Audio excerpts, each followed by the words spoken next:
بسم اللہ الرحمن الرحیم۔ السلام علیکم۔ پیش خدمت ہے حالات حاضرہ کا خصوصی بلیٹن۔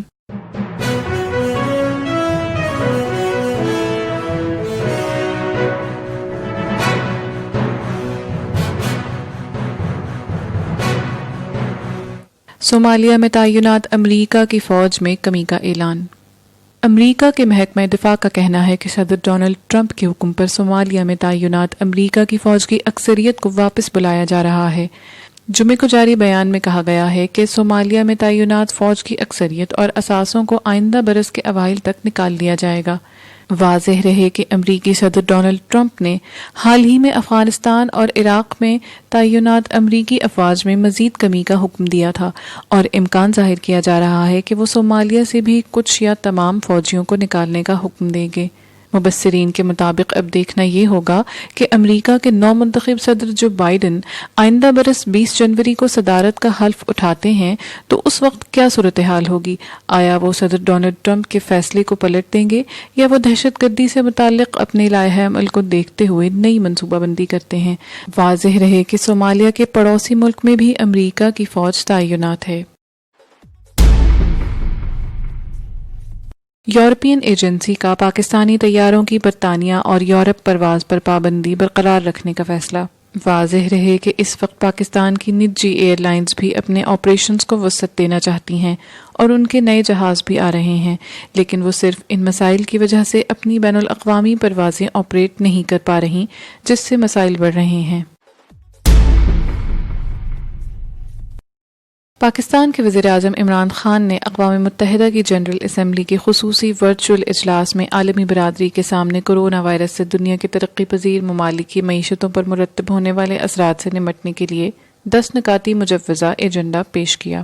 ان کا کہنا تھا کہ ان کے پیش کردہ ایجنڈے پر عمل کر کے ترقی پذیر ممالک کی معیشتوں پر مرتب ہونے والے غیر معمولی منفی اثرات میں کمی لا کر ان کو بحال کرنے میں مدد مل سکتی ہے۔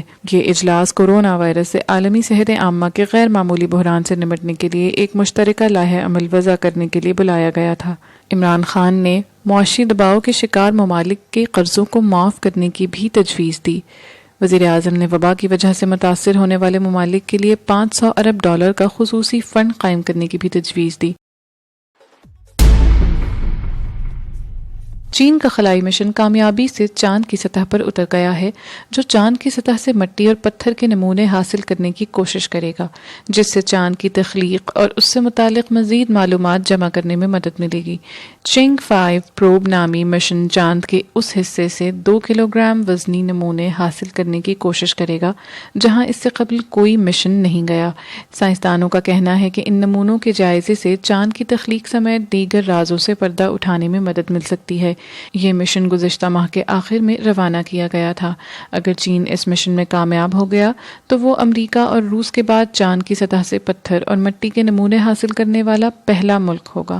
امریکی خلانورد 1969 اور 1972 کے درمیان اپولو مشن کے دوران چاند سے 382 کلوگرام پتھر اور مٹی لائے تھے، جبکہ روسی خلاباز 1976 میں چاند سے 170 گرام وزنی نمونے حاصل کرنے میں کامیاب ہوئے تھے۔ بنگلہ دیش نے روہنگیا پناہ گزینوں کو غیر آباد جزیرے پر منتقل کرنا شروع کر دیا، جبکہ دوسری جانب انسانی حقوق کے گروپ یہ عمل روکنے کا مطالبہ کر رہے ہیں۔ انسانی حقوق کے متعدد گروپوں نے بنگلہ دیش پر زور دیا تھا کہ وہ پناہ گزینوں کو اس جزیرے میں منتقل کرنے کا عمل روک دے اور غیر جانبدار ماہرین کو اس جزیرے کی معائنے کی اجازت دے تاکہ وہ یہ فیصلہ کر سکیں کہ آیا یہ جزیرہ پناہ گزینوں کے قیام کے لیے مناسب ہے یا نہیں۔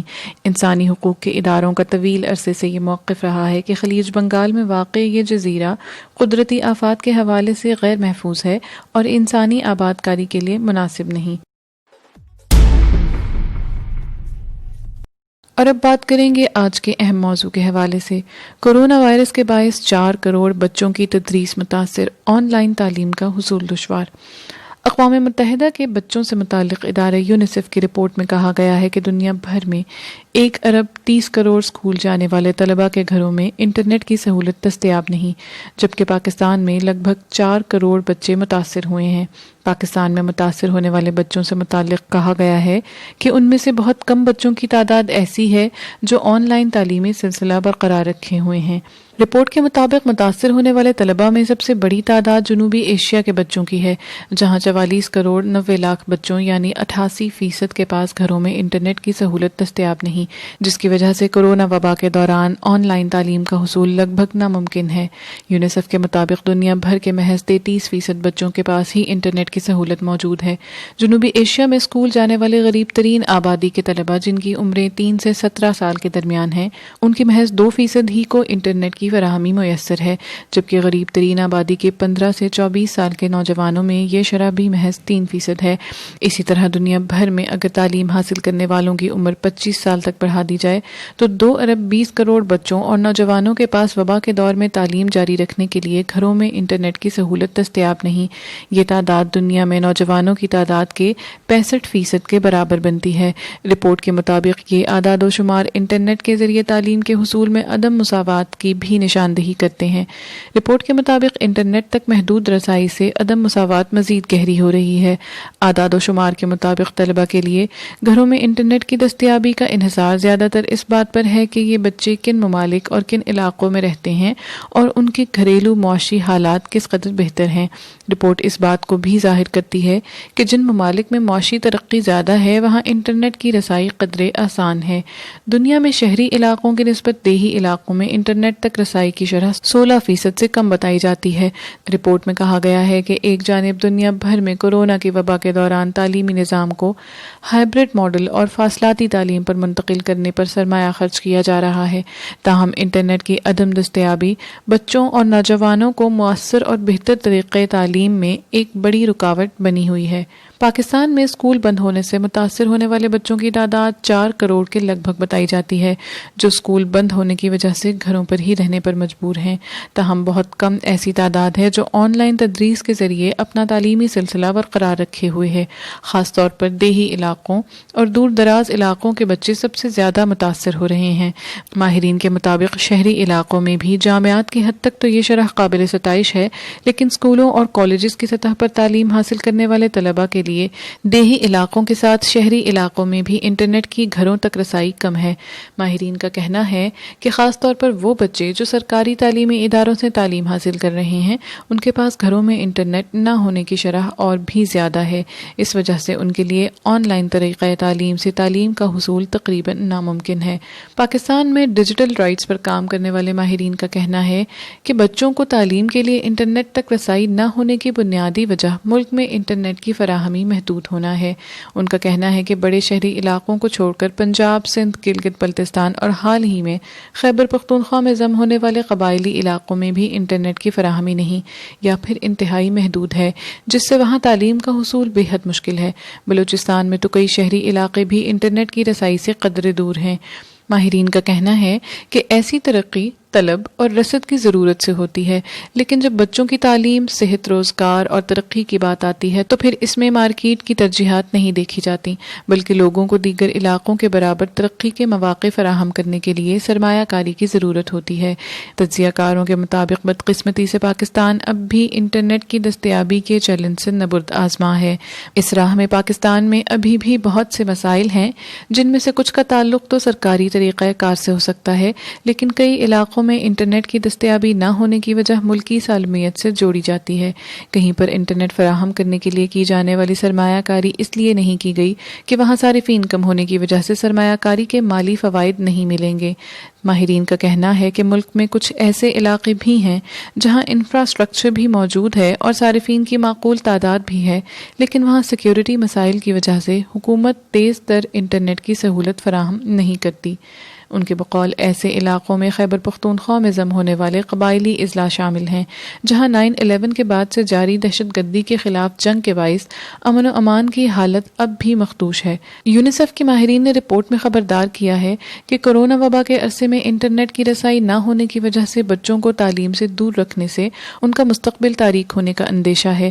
ماہرین کا کہنا ہے کہ ایک جانب کورونا کی وبا سے بچوں کی صحت خطرے میں ہے تو دوسری جانب اس قدر بڑی تعداد کے پاس آن لائن تعلیم کا ذریعہ نہ ہونے کی وجہ سے ان کے حقوق متاثر ہو رہے ہیں، اور کورونا وبا کی وجہ سے بچوں کی صحت، خوراک اور تعلیم کا نقصان ناقابل تلافی ہو سکتا ہے۔ یونیسیف کا مزید کہنا ہے کہ اس مقصد کے لیے تعلیم کے حصول کی ڈیجیٹل ٹیکنالوجی کا استعمال ناگزیر ہو چکا چکا ہے۔ اس کے لیے مختلف برادریوں کو تعلیم کے حصول کے لیے انٹرنیٹ تک رسائی کو آسان بنانا ہوگا۔ یونیسیف نے اپنی رپورٹ میں انٹرنیٹ کی گھروں، برادریوں اور اسکولوں تک رسائی کو موجودہ اور آئندہ نسلوں کے لیے بہتر تعلیم اور ہنر سیکھ کر پائیدار مستقبل کا تحفظ یقینی بنانے کے لیے ضروری قرار دیا ہے۔ ماہرین کا کہنا ہے کہ پاکستان میں رکاوٹ محض انٹرنیٹ کی سہولت کی دستیابی ہی نہیں بلکہ انٹرنیٹ کی سروس کا معیار بھی اہمیت کا حامل ہے۔ پاکستان سے تعلق رکھنے والے ماہرین یہ کہتے ہیں کہ انٹرنیٹ اگر کسی علاقے میں دستیاب بھی ہے تو وہاں تیز تر معیاری انٹرنیٹ میسر نہ ہونے کی وجہ سے بچوں کو پڑھنے کے لیے ملٹی میڈیا مواد دستیاب نہیں ہوتا۔ ان کا کہنا ہے کہ اسی طرح بچے تعلیمی سلسلے میں آن لائن کلاسز کے لیے آن لائن ویڈیو کی ایپ روم کے استعمال کے علاوہ ویڈیو لنکس کے لیے 2G یا 3G انٹرنیٹ پر انحصار نہیں کر سکتے۔ ان کے خیال میں اس کی ذمہ داری بھی سرکاری ریگولیٹر پر عائد ہوتی ہے کہ وہ اس بات کو یقینی بنائے کہ پاکستانی صارف کو بہتر معیار کے انٹرنیٹ تک رسائی مل رہی ہے یا نہیں۔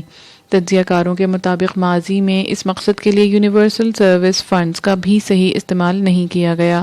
ماہرین کا کہنا ہے کہ پاکستان میں جنگی بنیادوں پر انٹرنیٹ تک رسائی ممکن بنانے کے لیے اقدامات کرنے ہوں گے اور وہ علاقے جہاں انٹرنیٹ میسر نہیں ہے وہاں معیاری سروس کی فراہمی کو ممکن بنانا ہوگا۔ ماہرین کے مطابق جہاں تعلیم کا حصول آسان ہوگا وہیں چھوٹے کاروبار پھل پھول سکتے ہیں۔ دور دراز علاقوں میں تعلیمی اور تحقیقی اداروں میں بہترین ریسرچ ورک ہو سکتا ہے۔ اس طرح لوگوں کو روزگار سے لے کر اپنی معاشی حالت بہتر بنانے کے لیے بہت سے مواقع مل سکتے ہیں۔ ہمیں اپنی نئی نسل کو اعتماد دینا ہوگا۔ اس اعتماد کے تحت انہیں انٹرنیٹ تک رسائی دینی ہوگی تاکہ وہ ٹیکنالوجی کے ثمرات سے پوری طرح مستفید ہو کر اپنے لیے اور معاشرے کے لیے مفید ثابت ہوں۔ کورونا کے مقابلے کے ساتھ آج کی مسابقتی دنیا میں زندہ رہنے کے لیے انٹرنیٹ ایک ضروری آلہ بن چکا ہے۔ اعداد و شمار کے مطابق پاکستان کی آبادی 20 کروڑ 77 لاکھ ہے، جس میں سے 16 کروڑ 89 لاکھ افراد کے پاس موبائل فون ہے۔ ان میں سے 8 کروڑ 50 لاکھ کے پاس اسمارٹ فون کے ذریعے 3G یا 4G انٹرنیٹ سروس میسر ہے، جبکہ مزید 20 لاکھ افراد کے پاس بھی برانڈڈ سروسز موجود ہیں۔ حالات حاضرہ کا یہ پروگرام کرنٹ افیئرز ڈائجسٹ کی ادارتی ٹیم نے تیار کیا ہے۔ آپ اپنی قیمتی آراء سے ہمیں ہمارے سوشل میڈیا لنکس کے ذریعے آگاہ کر سکتے ہیں۔ ہماری کانٹیکٹ ڈیٹیلز ڈسکرپشن باکس میں موجود ہیں۔